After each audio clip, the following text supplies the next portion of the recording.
بسم اللہ الرحمن الرحیم اللہم صلی علی محمد وعلی آل محمد کما صلیت علی ابراہیم وعلی آل ابراہیم انک حمید مجید اللہم بارک علی محمد وعلی آل محمد کما بارکت علی ابراہیم وعلی آل ابراہیم انک حمید مجید ان اعرابیا رضی اللہ تعالی عنہ جاء الى رسول اللہ صلی اللہ علیہ وسلم ثائر الرأس فقال یا رسول اللہ اخبرنی ماذا فرض اللہ علی من الصلاة۔ ایک دیہاتی صحابی رضی اللہ تعالی عنہ نبی کریم صلی اللہ علیہ وآلہ وسلم کی خدمت اقدس میں حاضر ہوا۔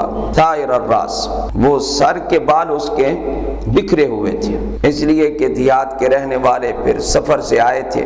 فقال یا رسول اللہ، اس نے آ کر کہا اے اللہ کے رسول صلی اللہ علیہ وسلم اخبرنی ماذا فرض اللہ علی من الصلاة، آپ مجھے بتائیں کہ اللہ نے میرے اوپر نماز کتنی فرض کی ہے۔ آپ علیہ السلام نے فرمایا الصلوات الخمس، 5 نمازیں فرض ہیں۔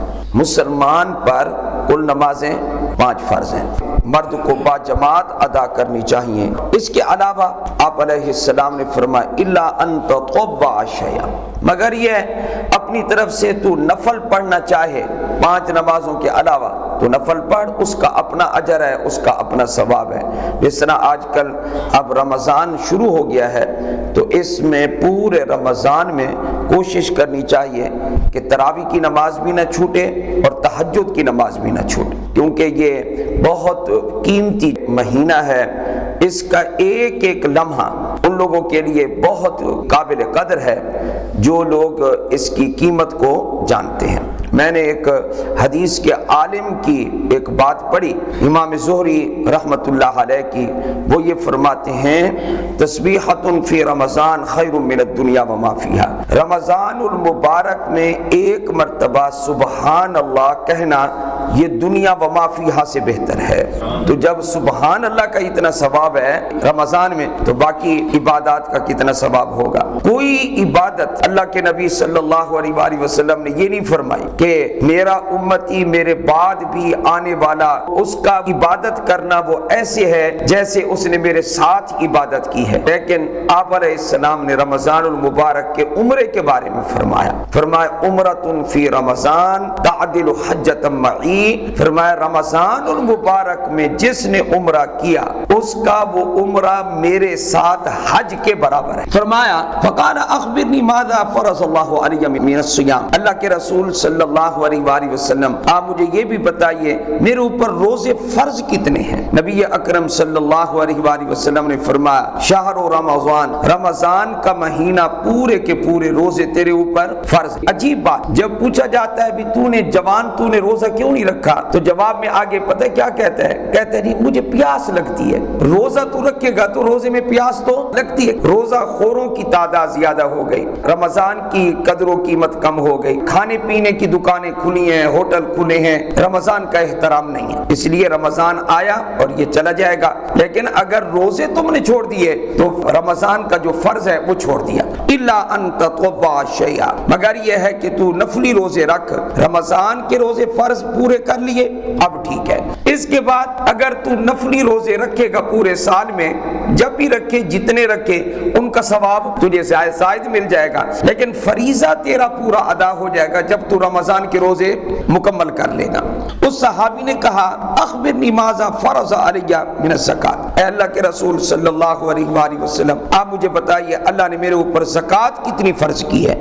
فاخبرہ رسول اللہ صلی اللہ علیہ وسلم، آپ نے اس کو اسلام کے جتنے احکام تھے جو اس نے پوچھے آپ نے بتائے، اور آپ نے فرمایا تیرے اوپر زکات بھی فرض ہے اور زکات صاحب نصاب پر فرض ہوتی ہے۔ والذی اکرمک بالحق لا اتطوع شیئا ولا انقص مما فرض اللہ علی شیئا، جب اس نے فرائض پوچھ لیے کہ نماز بھی فرض ہے، روزہ بھی فرض ہے، زکات بھی فرض ہے، جب اس نے یہ سارے مسئلے پوچھ لیے تو آپ علیہ السلام سے کہنے لگا جی میں ایک دیہاتی آدمی ہوں، میں تو فرض ادا کروں گا، جو میرے اوپر فرائض ہے نا میں تو وہ ادا کروں گا۔ اور وہ تو صحابہ تھے رضی اللہ تعالیٰ عنہ مجمعین، ان کا تو ایمان کی حالت میں حضور کو دیکھنا یہ تمام امت کے اولیاء سے بہتر ہے، کیونکہ حضور کا دیدار ہے، کوئی معمولی بات تو نہیں ہے۔ تو آپ علیہ السلام نے اس کے بارے میں کیا فرمایا؟ فقال رسول اللہ صلی اللہ علیہ وسلم افلح ان صدق او قال دخل الجنہ ان صدق۔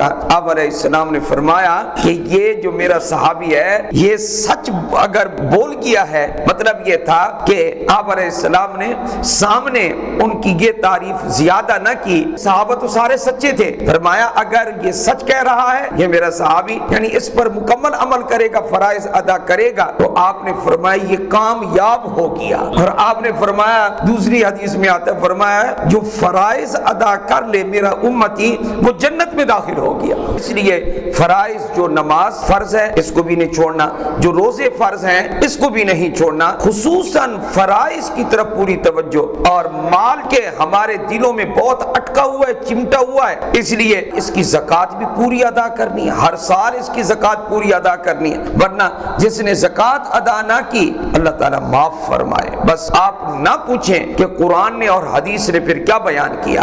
ایک سانپ ہوگا، سانپ، اسی مال کو اللہ تعالیٰ قیامت کے دن سانپ بنا دیں گے، جس کی زکوٰۃ ادا نہیں، وہ گلے کے اندر وہ لپٹ جائے گا اور پھر اس کا منہ بندے کے منہ کی طرف ہوگا، انا مالو کا انا کنزو کا، میں تیرا مال ہوں، میں تیرا خزانہ ہوں۔ پھر وہ کہہ کے اس کو ڈسے گا جس مال کی زکوٰۃ ادا نہ کی ہے۔